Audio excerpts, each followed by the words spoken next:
विघ्नहर्ता कोंबडी खत सप्लायर तलगरे। आमच्याकडे पॅकिंग मध्ये अंड्याच्या कोंबडीचा कोंबडी खत मिळेल। उच्च दर्जाचे नैसर्गिक कोंबडी खत पुरवणारे एक विश्वासार्ह नाव। मुख्य वैशिष्ट्य म्हणजे हे खत 100% सेंद्रिय व उच्च दर्जाचे आहे। जमिनीतील सूक्ष्म पोषक तत्वांचे प्रमाण वाढवून पिकांच्या मुळांची वाढ जलद होते व उत्पादन क्षमता वाढते। कोंबडी खताचे फायदे असे की जमिनीचा सेंद्रिय कर्ब मोठ्या प्रमाणात वाढतो, जमिनीचा पोत सुधारतो। ऊस, केळी, भाजीपाल्यासह सर्व पिकांसाठी उत्तम सेंद्रिय खत म्हणजे विघ्नहर्ता कोंबडी खत। आपल्या ऑर्डर नुसार फक्त 8 दिवसात खत थेट शेतावर उपलब्ध। ऑर्डर साठी संपर्क 72 49 35 87 96। रमेश बंडगर, सलगरे, तालुका मिरज।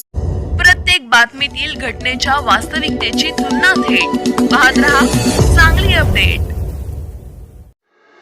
आमनापूर अंकलखोप मार्गावर बुधवारी रात्री 10:30च्या सुमारास एक भीषण अपघात झाला। रस्त्याला संरक्षण कठडे आणि दिशादर्शक फलक नसल्यामुळे पलूस येथील एक 4चाकी गाडी वळणावरून थेट 10 फूट खाली शेतात जाऊन उलटली। या अपघातात गाडीतील 6ही प्रवासी जखमी झाले असून सुदैवाने मोठी जीवितहानी टळली आहे। मिळालेल्या माहितीनुसार पलूस येथील 6 प्रवासी आपल्या 4चाकी गाडीने आमनापूर मार्गे अंकलखोपच्या दिशेने जात होते। रात्रीच्या वेळी या मार्गावरून प्रवास करत असताना एका तीव्र वळणावर चालकाला रस्त्याचा अंदाज आला नाही। या ठिकाणी सार्वजनिक बांधकाम विभाग किंवा संबंधित ठेकेदाराकडून कोणतेही दिशादर्शक फलक लावण्यात आलेले नाही। तसेच रस्त्याच्या कडेला सुरक्षेसाठी आवश्यक असणारे सेफ्टी गार्डही बसवण्यात आलेले नाही। त्यामुळे ही गाडी थेट रस्त्यावरून खाली घसरली आणि बाजूला असणाऱ्या शेतात जाऊन पलटी झाली। विशेष म्हणजे या मार्गावर गरज नसतानाही रस्त्याची उंची मोठ्या प्रमाणात वाढवण्यात आली आहे। रस्त्याच्या वाढलेल्या उंचीमुळे शेतकऱ्यांना आपल्या शेतात ये-जा करण्यासाठी मोठी कसरत करावी लागत आहे। तसेच अपघाताचा धोकाही वाढला आहे। हा अपघात पूर्णपणे ठेकेदार आणि सार्वजनिक बांधकाम विभागाच्या हलगर्जीपणामुळे झाल्याचा आरोप आता स्थानिक नागरिकांकडून केला जात आहे।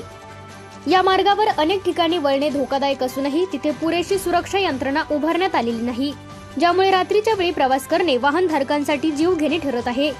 जखमींवर सध्या उपचार सुरू असून संबंधित विभागाने तातडीने या मार्गावर सुरक्षा कठडे आणि फलक बसावेत अशी मागणी ग्रामस्थांकडून होत आहे। नमस्कार, मी निखिल सूर्यवंशी, अंकलोपचे ग्रामस्थ आहे। आम्ही सर्वजण इथं एक समस्या मांडायला उभ्या इथं। काल संध्याकाळी एक इनोवा या रस्त्याने येत होती, तर येत असताना ती एकदम रस्त्याची उंची आणि लेवल ही एकदम चुकीच्या पद्धतीने केलेलं आहे आणि ती गाडी डायरेक्ट कड्यामध्ये गेलेली आहे। तर त्यासाठी आम्ही इथं सगळेजण जमलो होतो आणि एवढी हाईट केलेली आहे रस्त्याची की या रस्त्याला जोडणारे शेतपानंद रस्ते ते पूर्ण डबऱ्यात गेले। 10-10 फुटाची उंची ते आता त्या रस्त्याला मॅच करायला जाणार आहे। तर कॉन्ट्रॅक्टरने हे आम्हाला पूर्णपणे करून देण्याचे आहे आणि तो बंधनकारक आहे।